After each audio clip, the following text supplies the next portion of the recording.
نحمده ونصلي ونسلم على رسوله الكريم وعلى آله وصحبه أجمعين وبعد. عن أبي سعيد رضي الله تعالى عنه قال قال رجل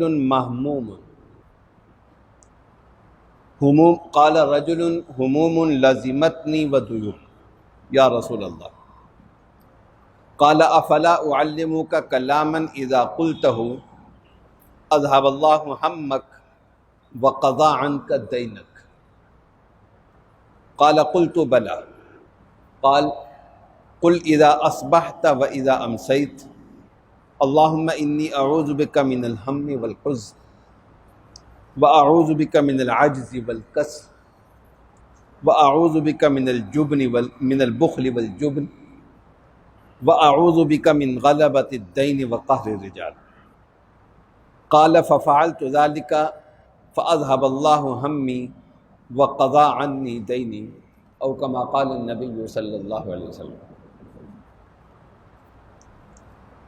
حضرت ابو سعید خدری رضی اللہ تعالیٰ عنہ نقل کرتے ہیں کہ رسول اللہ صلی اللہ علیہ وسلم سے ایک شخص نے عرض کیا کہ یا رسول اللہ میرے دو مسئلے ہیں. پہلا مسئلہ تو یہ ہے کہ مجھ پر قرضے بہت چڑھ گئے، مقروض ہو گیا، یعنی اتنے قرضے چڑھ گئے ہیں کہ ان کی ادائیگی مشکل ہے. اور دوسرا مسئلہ یہ ہے کہ پریشانیاں بہت آ گئی. اصل میں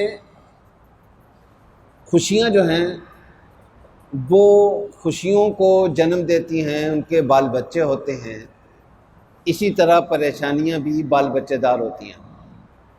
ایک مسئلہ کھڑا ہو، ایک پریشانی کھڑی ہو تو عام طور پر اس کے نتیجے میں کئی پریشانیاں کھڑی ہو جاتی ہیں. تو ان کا مسئلہ بھی یہی تھا کہ قرضے بھی سر پہ چڑھے ہوئے تھے اور دوسرے کئی کام ان کے خراب ہو رہے تھے، کاروبار خراب ہو رہا تھا، کھیتی باڑی خراب ہو رہی تھی، گھر میں پرابلم پیدا ہو رہی ہوگی، گھر میں تو میں ہو گئی ہوگی. تو بہت ساری پریشانیاں مجھے لائے. تو اب میں کیا کروں یا رسول اللہ؟ ایک اور روایت میں آتا ہے، ابو داود کی روایت ہے کہ حضرت ابو امامہ رضی اللہ تعالیٰ عنہ ایک دفعہ الگ تھلگ مسجد میں بیٹھے ہوئے تھے، جس طرح آدمی بڑا پریشان ہوتا ہے. رسول اللہ صلی اللہ علیہ وسلم نے اتفاقاً دیکھ لیا ان کو. فرمایا کہ ابو امامہ خیر تو ہے، نماز کا کوئی وقت نہیں ہے، اس وقت تم الگ تھلگ مسجد میں گوشے میں آ کر بیٹھے ہوئے ہو، کیا ہوا؟ انہوں نے یہی بات عرض کی کہ یا رسول اللہ قرضے بھی بہت ہیں اور پریشانیاں بھی بہت ہیں. تو آپ نے فرمایا کہ میں تمہیں ایک دعا سکھاتا ہوں، صبح اور شام وہ دعا پڑھ لیا کرو.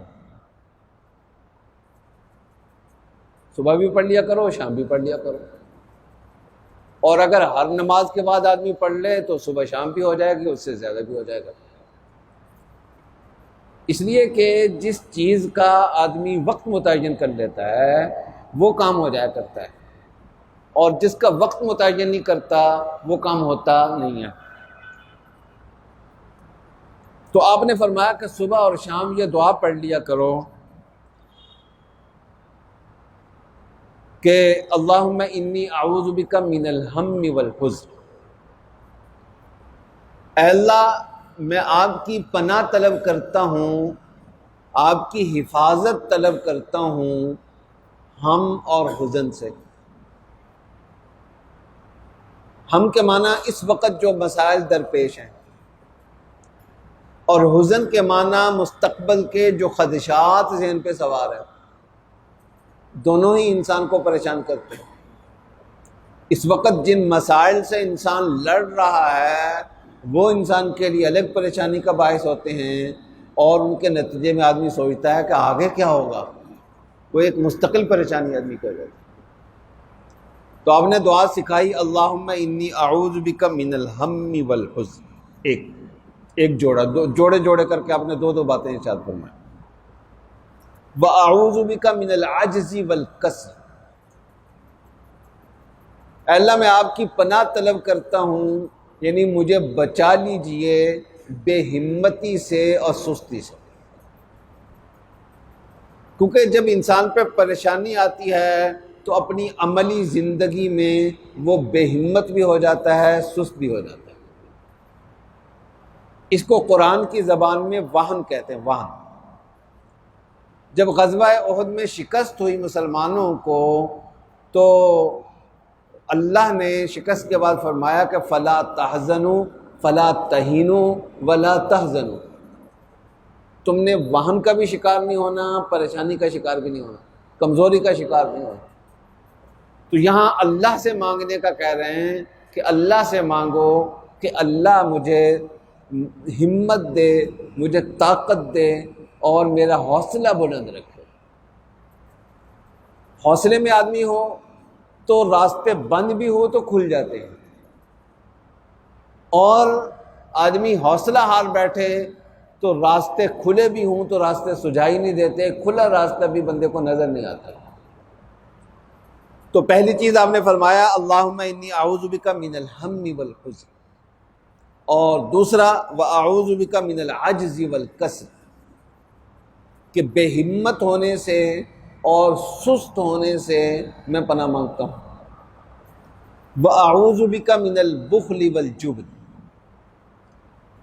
اور میں بخیل ہونے سے پناہ مانگتا ہوں، بزدلی سے پناہ مانگتا ہوں۔ جب مشکل وقت میں آدمی ہوتا ہے تو اپنے ہاتھ کو بلا وجہ ٹائٹ کر لیتا ہے، بلا وجہ تنگ کر لیتا ہے، حالانکہ تنگ کرنے کی ضرورت نہیں ہوتی، لیکن مستقبل کے خدشات ایسے آدمی کے ذہن پہ سوار ہوتے ہیں کہ وہ اللہ کے راستے میں خرچ کرنے کے لیے تیار نہیں ہوتا۔ اللہم انی اعوذ بک من البخل واعوذ بک من البخل والجبن، بزدلی سے پناہ مانگتا ہوں اور بخیل ہونے سے، کنجوس ہونے سے پناہ مانگتا ہوں۔ واعوذ بک من غلبۃ الدین وقہر الرجال، اور میں پناہ مانگتا ہوں اس بات سے کہ مجھ پر قرضوں کا بوجھ چڑھ جائے اور لوگ مجھے قہر آلود نظروں سے دیکھنے لگے، غصے کی نظروں سے دیکھنے لگے، لوگوں کے دباؤ میں آ جاؤں۔ یہ 4 جوڑے، گویا کل 8 چیزیں ہو گئی جو رسول اللہ صلی اللہ علیہ وسلم نے جن سے پناہ مانگی ہے۔ اللہم انی اعوذ بک من الہم والحزن واعوذ بک من العجز والکسل واعوذ بک من البخل والجبن واعوذ بک من غلبۃ الدین وقہر الرجال۔ تو یہ صحابی جو روایت کر رہے ہیں وہ یہ کہتے ہیں، جن کو رسول اللہ صلی اللہ علیہ وسلم نے یہ بات ارشاد فرمائی، وہ کہتے ہیں کہ میں نے اس کی پابندی کی اور یہ دعا صبح شام پڑھنی شروع کی تو اللہ تعالیٰ نے قرضے بھی ادا کروا دیے اور میرے جتنے مسئلے تھے وہ مسئلے بھی اللہ تعالیٰ نے حل کروا دیے۔ گویا اللہ کے نبی کا بتایا ہوا نسخہ ہے اور صحابی کا مجرب ہے، بتایا ہوا اللہ کے نبی کا ہے اور تجربہ صحابی کا ہے۔ اللہ جل جلالہ عمل کرنے کی توفیق عطا